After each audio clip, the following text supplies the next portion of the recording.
제가 요즘에 한 2, 3주 정도 한국 교회가 이 코로나19 사태도 불구하고 예배를 드리려고 하는 것에 대해서 굉장히 비판적인 이야기들을 많이 쏟아 놓으니까 여기저기서 공격이 많이 들어옵니다. 작년에는 제가 한기총하고 신천지에 대해서 굉장히 비판적인 이야기를 많이 했더니 한기총에서도 제 다음 카페에 관련돼서 명예훼손 이렇게 해가지고 신고도 들어오고, 그다음에 신천지 애들도 제 페이스북에 막 몰려와서 빨갱이니 이런 댓글도 많이 달더라고요. 저는 페이스북 친구를 억지로 늘리려는 생각이 없기 때문에 그런 사람들은 다 차단했습니다. 올해 들어서는 조금 이제 적은 것 같아요. 근데 확실히 가면 갈수록 제가 한국교회에 대해서 좀 비판적인 이야기를 많이 하게 되다 보니까 여기에 대해서 좀 불편하게 생각하시는 분들도 있는 것 같습니다. 좋은 이야기만 하면 얼마나 좋겠습니까? 전들 그래도 목사라고 제가 있는 그 이상 한국교회에 대해서 무조건 부정적인 이야기만 하는 것이 제 목적은 아닙니다. 문제는 코로나19 사태처럼 전염병이 퍼질 때, 즉 한국 사회가 이 위기의 상황에 직면하게 되면 다양한 인간의 분상이 나타나게 되지만 그동안 가장 사회적으로 약한 데가 터지게 되어 있습니다. 한국교회가 약한 게 뭐가 있겠습니까? 한국교회가 약하다고 하는 것은 결국 가장 부패한 것, 한국교회가 가장 건강하지 못한 부분이 먼저 드러나게 되어 있는 거죠. 특히 이 집회 중심의, 즉 회중 예배 중심의 한국교회 성장 모델이 결국에는 이러한 전염병 위기 사태에 시민사회로부터 엄청난 비판을 받는 이유가 된 것이라고 저는 생각을 합니다. 한국교회 성장 모델은 한국의 70년대와 80년대 개발 독재 시대의 재벌의 성장 모델입니다. 지금 이름만 되면 누구나 알 수 있는 10,000명, 10만 명 교회들 다 언제 성장했습니까? 7, 80년대 개발 독재가 횡행할 때 성장을 했습니다. 이분들이 정말 복음에 대한 열정만으로 성장을 했을까요? 그렇지 않습니다. 국가 조창기도회니 또는 이런 선거가 오면 항상 군사 독재 세력에게 긍정적인 설교를 하면서 막대한 지원을 받았죠. 은행으로부터 정말 거의 이자가 없는 상태에서 돈을 빌려서 큰 교회 건물을 짓고 또 땅을 매입하고 거기에 또 기도원을 짓고 이런 식으로 성장을 했습니다. 은행 돈으로 부동산 투자를 하고 거기에서 오른 돈을 가지고 다시 투자를 하고 이런 식으로 재벌이 성장을 했는데 한국의 대형 교회들 역시 동일한 방식으로 성장을 해온 거죠. 그러니까 많은 사람들이 모일 수 있는, 즉 많은 사람들이 회중 예배를 드릴 수 있는 집회 중심으로 교회가 성장을 하다 보니까 한국 교회가 이런 전염병의 위기 속에서도 회중 모임을 포기하지 못하는 겁니다. 그럼 왜 중소형 교회들은 예배를 쉬지 못할까요? 예배를 아예 드리지 말라는 것도 아니고 한 2, 3주 정도만 예배를 멈추어 달라, 그 회중 예배를 멈추어 달라고 하는 그런 정부의 요청에도 불구하고 끊임없이 예배를 드리다가 집단 감염에 단초를 제공하고 있습니다. 왜 이럴까요? 한국의 중소기업과 소규모 자영업자들을 보십시오. 일을 하지 않으면 살아갈 수가 없습니다. 쉬면 굶어 죽습니다. 그죠? 대기업은 그래도 어떤 정부에서 지원을 해주거나 어떤 쌓아둔 자본이 있으니까 버티는데 중소기업과 자영업자들은 그게 안 되는 거예요. 그러니까 어떻게 합니까? 계속 일할 수밖에 없는 거죠. 한국의 중소형 교회는 한국의 중소기업이나 자영업자들과 다를까요? 아닙니다. 한국교회 성장 모델 자체가 그렇게 성장을 해왔기 때문에 자영업자들과 같이 회중예배를 쉴 수가 없는 거예요. 회중예배를 쉬면 그나마 있던 교회들도 교회에 대한 집중도가 떨어질 것 같고, 아니면 더 큰 교회로 갈 것 같고, 또 뭐 단편적으로는 헌금이 줄고 이러니까 교회 운영이 어려운 거죠. 그러니까 예배를 못 드리게 하는 것을 또 종교 탄압이니 기독교 탄압이니 이런 프레임을 가지고 자꾸 이야기를 하는데, 실질적으로는 경제적 이유가 가장 큽니다. 그렇지 않습니까? 제가 목사님들에게 묻고 싶어요. 정말 복음에 대한 열정 때문에 전염병이 창궐하는 시대 예배를 억지로 드리려고 하시는 건지, 아니면 이런저런 다른 경제적 이유나 교회 운영을 위한 다양한 이유 때문에 예배를 멈추지 못하시는 건지. 목사님들 양심적으로 그렇지 않습니까? 우리 후자라는 건 다 압니다. 만약에 후자가 아니라면 종교 중독이죠. 모여가지고 전염병에 걸릴 가능성이 높은데도 예배를 쉬지 못하는 건 종교 중독이죠. 예배에 중독되어 있는 거예요. 예배를 통해서 하나님을 만나는 것이 아니라, 예배를 드리지 않으면 내가 불안하고, 예배라고 하는 행위를 하지 않으면, 내가 거기에 강박적으로 집착하지 않으면 뭔가 나의 삶에서 허전해 보이는 그런 게 있는 거죠. 그건 하나님 경배함이 아니죠. 예배에 중독되어 있는 거예요. 한국의 가장 연약한 부분이 전염병의 위기 시대에 나타나고 있는 것입니다. 뭐 많은 분들은 또 왜 교회의 성장 모델과 재벌의 성장 모델을 같이 하느냐 뭐 이렇게 하면서 싫어하실 수도 있지만, 자본주의에 가장 충실하게 교회 성장 모델을 만든 것은 외부에서 그렇게 만들려고 한 게 아닙니다. 한국 교회가 스스로 그렇게 한 거죠. 오늘날 큰 대형교회 지원을 받아가지고 대형교회 이름 비스무리하게 이름을 만들어서 개척이라는 명목을 하고 있는 분들, 그게 개척 아니죠. 그 뭡니까? 대형교회 프랜차이즈 합니다. 그쵸? 21세기 들어서 한국 사회에서 가장 뜨고 있는 기업 성장 모델이 뭡니까? 프랜차이즈죠. 지금 한국 교회에서 그나마 개척이라는 이름을 해서 어느 정도 규모가 돼서 독립을 하거나 자립해서 교회가 운영되는 그런 교회들을 보십시오. 맨 땅에 헤딩하면서 목회하시는 분들 별로 없습니다. 대형교회에서 부목사 하다가 대형교회에서 1억, 2억, 뭐 어떨 때는 뭐 5, 6억씩 지원받아서 그 교회 성도들 5, 60명씩, 20, 30명씩 데리고 나와서 목회하시는 분들, 그런 분들이 다 뭡니까? 자립적인 교회를 운영하시는 거죠. 그리고 이제 개척했다고 그러죠. 프랜차이즈죠. 한국 교회는 단 한 번도 자신들만의 독특한 성장 모델을 제시한 적이 없습니다. 언제나 한국 사회의 경제 성장의 모델을 가지고 해왔죠. 그러니까 항상 교회 성장 세미나 가면 무슨 다단계가 확 뜰 때는 또 다단계식으로 복음 전하라고 그렇게 하는 거예요. 복음 전파라고 하는 것이 모든 잘못된 방법론까지 다 정당화해 주는 걸까요? 그럼 신천지가 하는 방식은 뭡니까? 비윤리적이고 비도덕적이고 타인을 속이면서 때로는 학대하면서까지 그들의 교리를 전하려고 하는 사람들의 모습을 보면서, 단순히 그들이 이단이기 때문에 그들의 방법이 잘못된 건가요? 아니면 그들의 방법 자체가 비윤리적이고 비도덕적이며 반사회적입니까? 내가 옳은 일을 한다라고 하는 그 정당성이 과정이나 방법을 정당해 주는 것이 아닙니다. 하지만 한국교회는 이런 식의 복음을 전하기 위해서는 그 어떤 잘못된 방법론도 정당화될 수 있다고 하는 생각들이 굉장히 널리 퍼져 있습니다.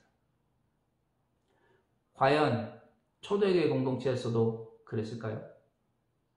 그래서 제가 오늘 우리 본문에 대해서 좀 집중해서 보려고 합니다. 오늘 우리가 읽은 본문은 바울이 제2차 전도 여행을 떠나서 초기에 일어난 사건들입니다. 다 아시다시피 제2차 전도 여행은 1차 전도 여행 때 세웠던 교회들이 얼마만큼 안정되어 있는지를 살펴보기 위해서 바울과 바나바가 떠나려고 했던 것이죠. 그런데 문제가 생겼습니다. 무슨 문제가 생겼습니까? 마가 요한을 데리고 가느냐 마느냐를 놓고 바울과 바나바가 어떻게 됐습니까?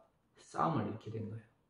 결국에는 둘이 갈라져서 바나바는 마가 요한을 데리고 1차 전도여행 때 핵심지였던 키프로스로 가고 바울은 소아시아 지역으로 나아가려고 했습니다. 초기에는 소아시아 지역에서 유대인들을 위해서 주로 복음을 전했던 것 같습니다. 유대인들에게 복음을 전하다가 이방인들이 돌아오는 것을 보고 그들 역시 하나님의 백성이 될 수 있겠다는 생각을 한 것이죠. 하지만 1차적으로는 소아시아 지역에서도 당시로서는 유대인 공동체가 집중되어 있었던 곳이라고 생각이 되어집니다. 그런데 오늘 본문에서 그렇게 소아시아 지역을 중심으로 복음을 전하고 있는데 갑자기 하나님께서 그 소아시아 지역에 복음을 전하는 것을 막으시는 거죠. 우리가 잘 아는 것처럼 나중에는 마게도니아 사람의 환상을 통해서 소아시아 지역에 머물지 말고 마게도니아 지역으로 와서 복음을 전하라라고 하는 명령을 받습니다. 여기서 우리가 생각해야 되는 것은 도대체 소아시아 지역에 복음을 전하는 것이 뭐가 나쁜 거냐는 거죠. 물론 우리가 기억해야 되는 것은 소아시아라고 하는 것이 굉장히 넓은 지역입니다. 지금 현재 우리 지도를 보면 지금의 이 소아시아, 과거 바울이 주로 복음을 전하기 위해서 전도여행을 했던 지역은 지금의 터키 지역인데 터키 지역에서도 굉장히 넓은 지역을 소아시아 지역이라고 부르는 거예요. 근데 마게도니아라고 하는데 어떤 데입니까? 헬라 문명의 중심입니다. 과거 역사를 잠시 살펴볼까요? 아테네가 이 그리스 문명을 한참 꽃피우다가 몰락을 하게 되지 않습니까? 특히 아리스토텔레스 때 되면 아리스토텔레스가 젊은 시절에 이 마케도니아 지역으로 가서 어린아이였던 알렉산더 대왕을 양육을 했습니다. 나중에 이 알렉산더 대왕은 어떻게 됩니까? 거대한 헬라 제국을 건설하게 되는 거죠. 이 헬라 제국이라고 하는 것은 이 마케도니아 문명과 그리스 철학 그리고 주변의 문화들을 함께 종합해서 만들어낸 문명입니다. 근데 이제 아리스토텔레스 노년에 보면 아테네가 소크라테스를 죽인 것처럼 또 투표를 통해서 아리스토텔레스를 죽이려고 하죠. 그래서 아리스토텔레스가 아테네를 떠나게 됩니다. 그리고 뭐라고 합니까? 아테네 사람들이 철학자들에게 2번 악행을 행하는 것을 막기 위해서 내가 아테네를 떠난다. 그런 이야기를 했어요. 무슨 말이죠?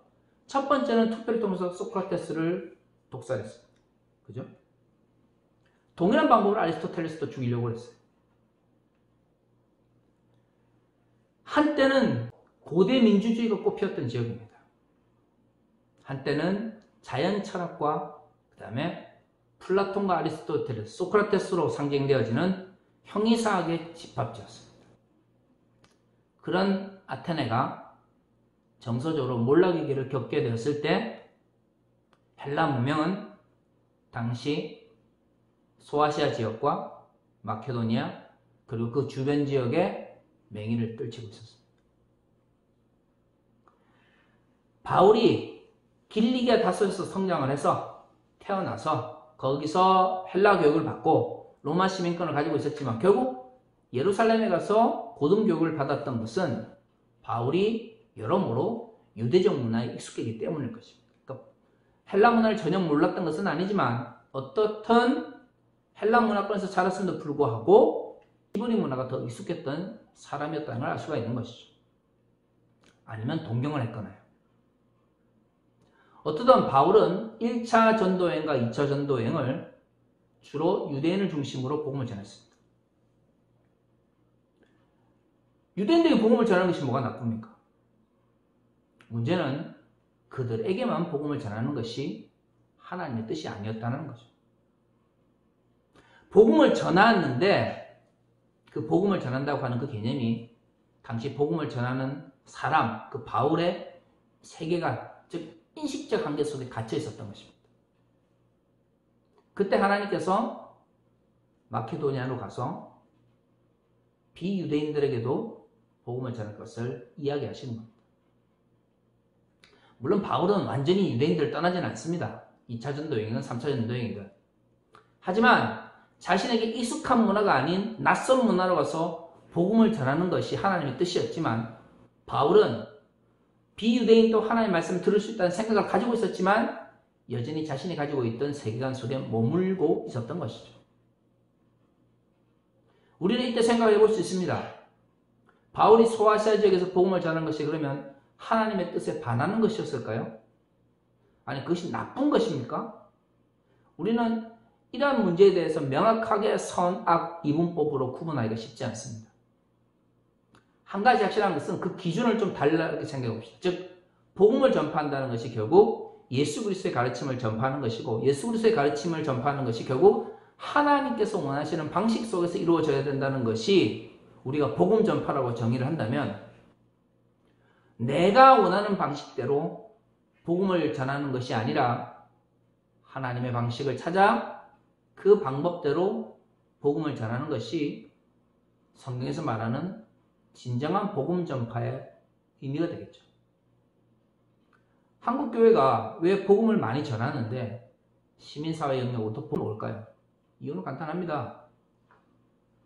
전혀 윤리성이나 도덕성을 확보하지 못하고 있는 것이죠. 복음을 전한다라고 하는 그 당위성 때문에 그 어떤 반사회적이고 이상한 방법까지도 다 용인이 되는 문화 속에서 7, 80년대 한국교회는 성장을 했습니다. 그리고 대형교회는 대형교회가 되었고 소형교회는 소형교회로 남았죠. 한국 사회의 빈부의 격차가 커진 것처럼 기독교 내에서도 빈부의 격차가 엄청 커졌습니다.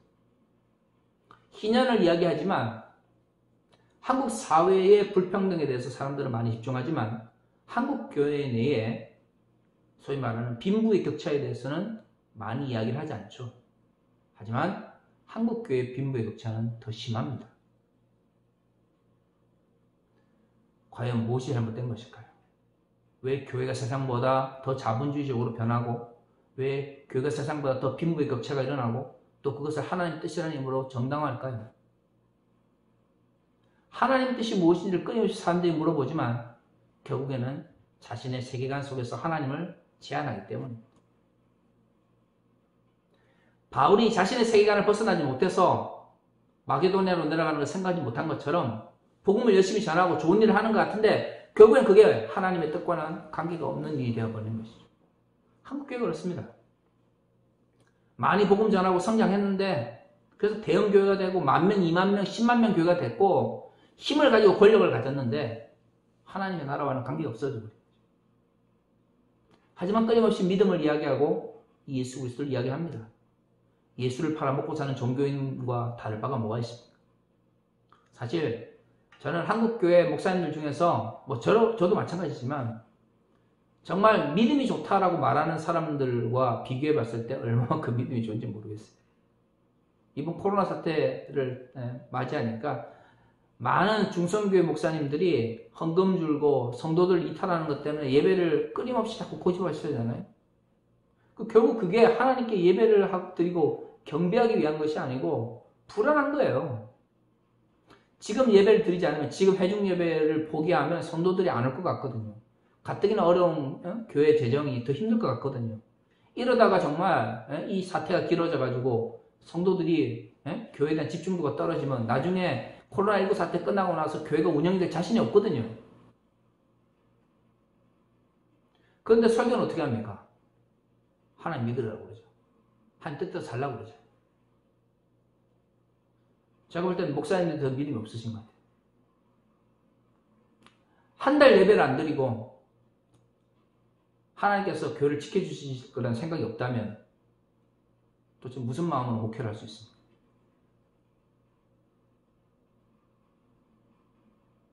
안타깝죠.